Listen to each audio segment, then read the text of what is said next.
Hey guys, welcome back to finally another art video. This video is sponsored by Arteza, which was kind enough to send me these art supplies to try out. The first item we have is a pack of 6 water brushes. 3 of them are fine tips and 3 of them are flat brush tips of varying sizes from small to large. Then we have a pack of 24 premium real brush pens, which I believe are comparable to the Zig Clean Color water pens. It's a real brush marker, so they have actual bristles. I've never tried any of these styles, so I'm curious to try it out. And the last item is a pack of 24 watercolor paints. So let's just go ahead and open one by one, see the quality of these items.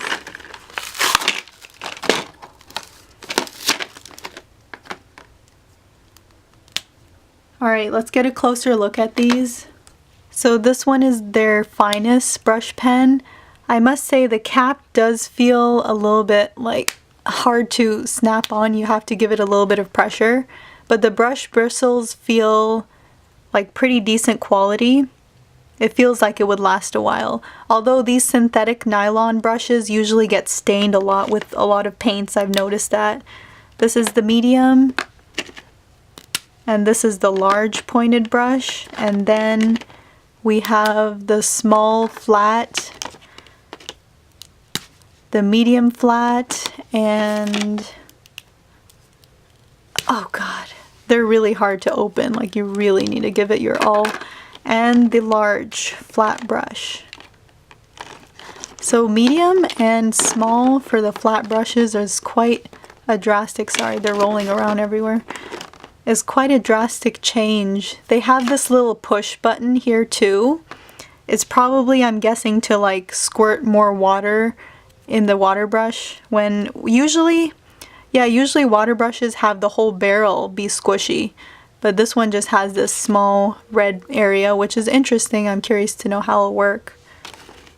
Alright, next up we have the 24 set of their real brush pens that they sent me.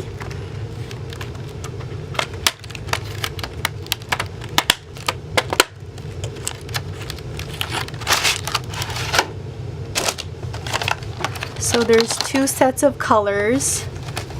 Their first colors are like, they have some muted colors, and then these are the greens and blues and some yellows. Oh, there's only 1 yellow. That's curious. Anyway, so and then we have some nice neutrals over here too. Alright, so just to show you guys how they look and perform. Again, there's still that cap problem where it just requires a lot of force to take it off and put it on. So it does act like a real brush pen, but it's a little bit more, I don't know, it kind of feels like a brush nib because I've used a lot of alcohol markers in my days, and this really feels like it could be an alcohol marker. Because for the most part, the bristles don't separate, which I really like. I really like about these brush pens. Although I've never tried the Zig Clean Color markers, I do believe that the bristles don't stay together this well. And lastly, we have the 24 set of their watercolor paints.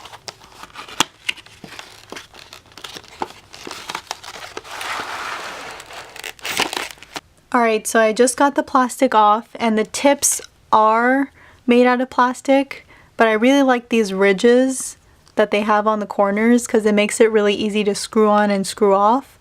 Although these paints don't have that seal, that foil seal, that does prolong the drying time of them. Because if you do, like all paint tubes or most paint tubes do have a shelf life. So if they did seal them good, then it would prolong the shelf life.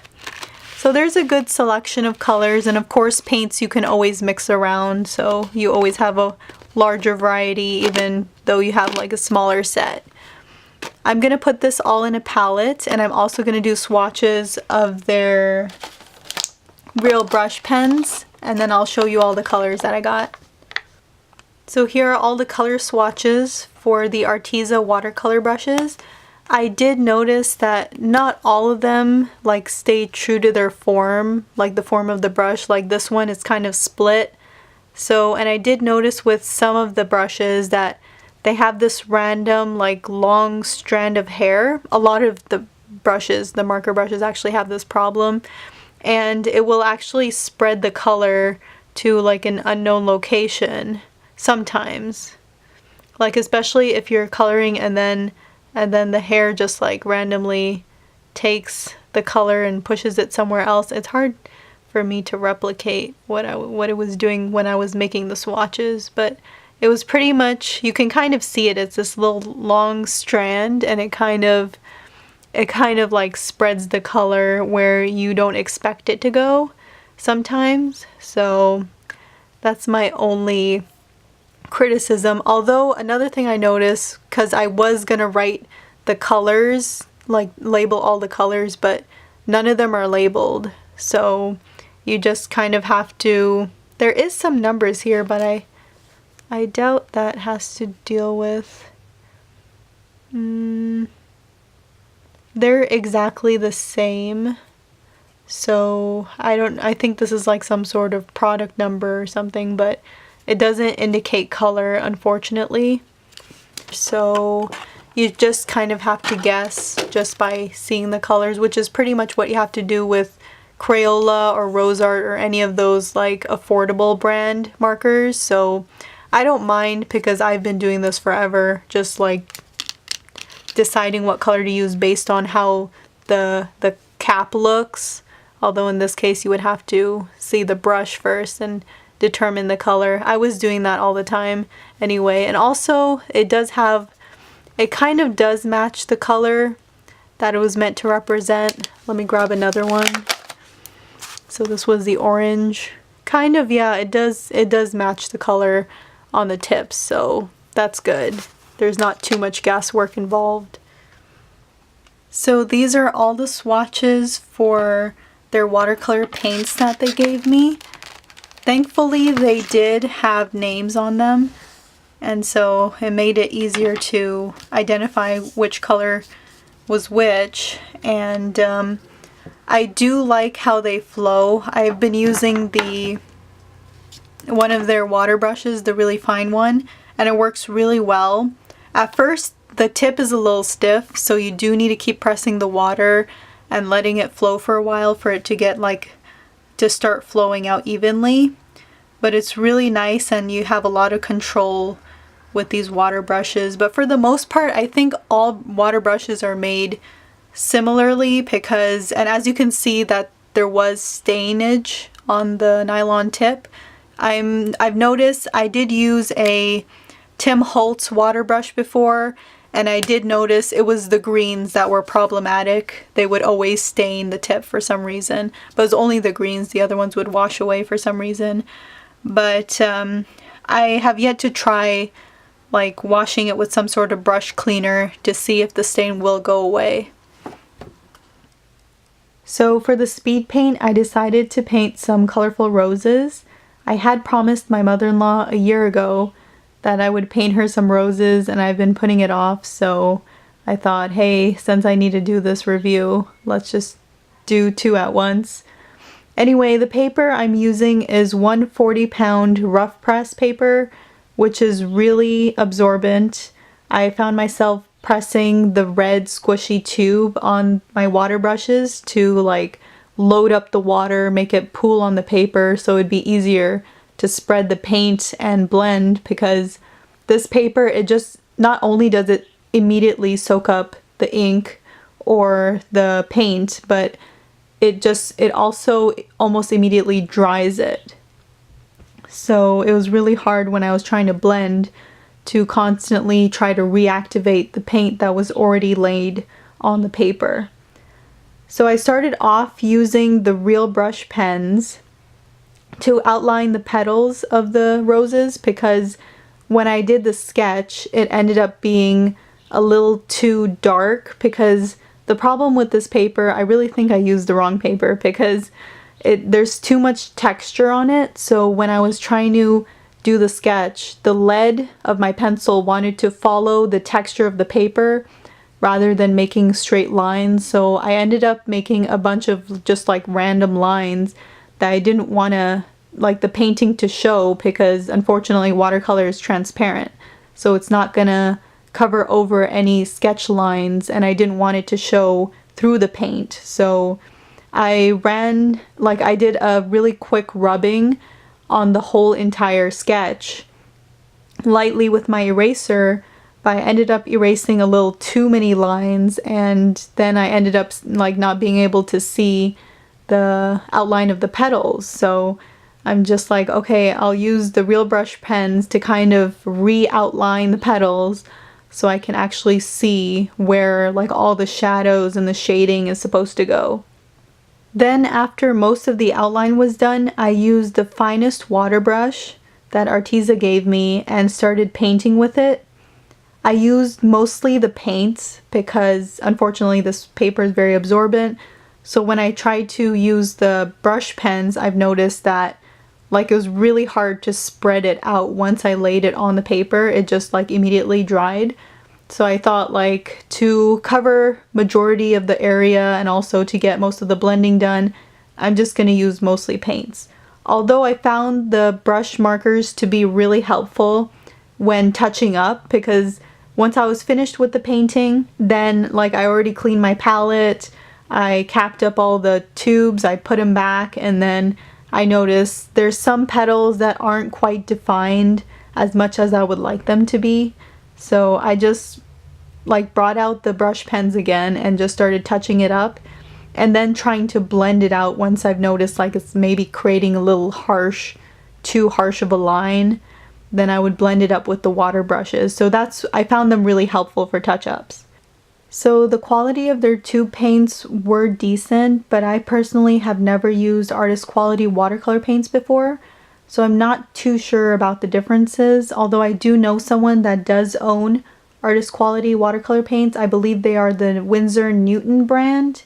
So what I noticed between my paintings and his paintings is that when I would layer a bunch of paint on a certain area and like spread it out, once dried, it kind of looks clumpy and a little powdery.